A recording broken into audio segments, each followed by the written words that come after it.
What is going on, guys? This is Daniel, and I'm back with another advanced concept video. Today we'll be taking a look at one defensive concept, the late post double team. Let's get to it. The late double is just a different way to double the post. So Carmelo will post up, and you'll notice how the Jazz don't double him once Carmelo gets the ball. Gobert will come double after Carmelo takes a dribble and is about to go into his move. So when the double comes, just catches Melo off guard, and he turns it over.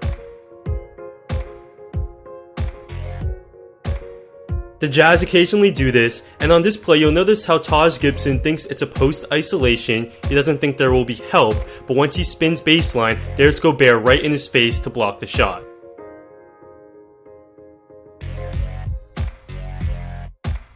I'm calling it the late double because the double team comes later than usual, and it is often the defensive center who's the one doubling. Here it's Miles Turner who catches Melo by surprise, and Melo throws it away.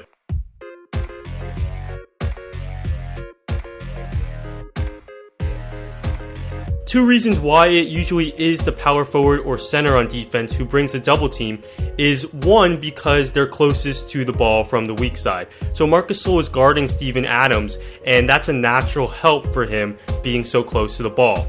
The second reason is because the defensive center or power forward is the biggest defender, so they can make the most impact on the double team. Gasol comes to double Canner here, and he's able to use his size to deflect the pass and help create the turnover. Let's watch this play one more time, and I want you to focus on the three off-ball players. When the double team comes, the three off-ball players zone between the four other offensive players, just like any other time the defense would double the post. And in particular, notice how one of the defenders drops low to take Adams, covering for Gasol. If someone were to chart what happens when the late double occurs, I guarantee the turnover rate would be rather high. Here Kevin Love doubles Horford, who's totally not expecting that late double, and it's a steal. The Clippers employ the late double on this play near the end of the shot clock, and this is smart. So Joe Johnson will post up, and Pierce comes late with less than 5 seconds on the shot clock, and this forces the bad shot. The late double can be tough on inexperienced big men, and here's an example of Horford, an experienced big man, doing everything right. He first has to deal with a Bradley Beal cut, so he drops low, and then he immediately recognizes Morris is spinning, so he comes with the late double, and they force the turnover. Great defense.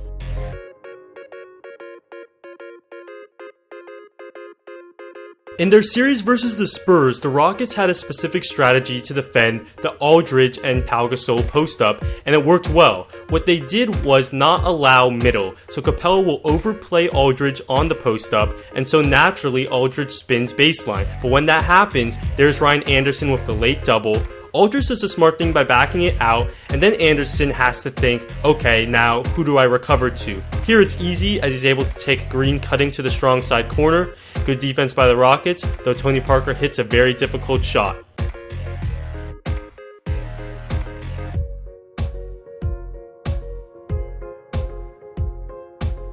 This post-up strategy was very successful for the Rockets, and on this play, Capella overplays Aldridge, but Aldridge still tries to go middle, so Capella takes the charge.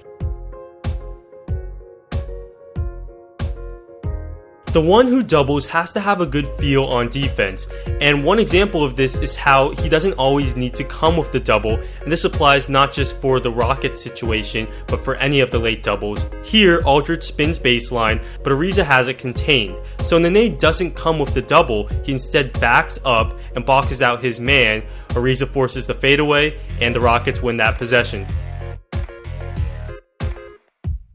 On this play, Harden begins to sprint to double Aldridge in the post, but Capella has it contained and he eventually forces the fadeaway jumper. So Harden doesn't double, he stays with his man Gasol, expertly boxes him out, and the Rockets get the rebound.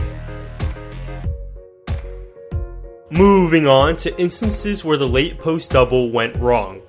Particularly in the Rockets' case where they aggressively force the post player baseline, the double has to come when necessary. Here Capella forces Gasol baseline, but the double doesn't come and Capella fouls. Two things went wrong here. Turner will double Towns in the post, but he comes too early. Towns hasn't made his move yet, so when Turner doubles, Towns is prepared and ready to make a good pass. The second thing that went wrong is CJ Miles failed to drop low, giving up the pass to Jang, and Miles fouls. This time the double comes and Patrick Beverley doesn't quite get in front of Aldridge down low, and Aldridge gets the and one. Like with anything on defense, the late double can be executed well and the offense still scores. That's what happens here as Durant spins to shoot and the double comes, so that's good defense, but Durant makes a terrific cross-court pass to Curry, and there's nothing the defense could have really done about that. I'm a fan of the late double and how it can be used in a defense, and here's an example of when a late double would have helped the defense. LeBron is deliberately posting up and he eventually spins toward the baseline, and if Horford came over on that late double, that may have prevented the dunk. Instead, there is no help and LeBron gets the dunk. Well, there you have it, guys. In terms of how to counter this defensive strategy, I haven't given it too much thought, but off the top of my head, cuts, off-ball screens, and having a good post player who is a passer are the obvious ways to beat any kind of double team. So, thanks for watching. I like this strategy, that's why I made a video about it, and I'll see you next time.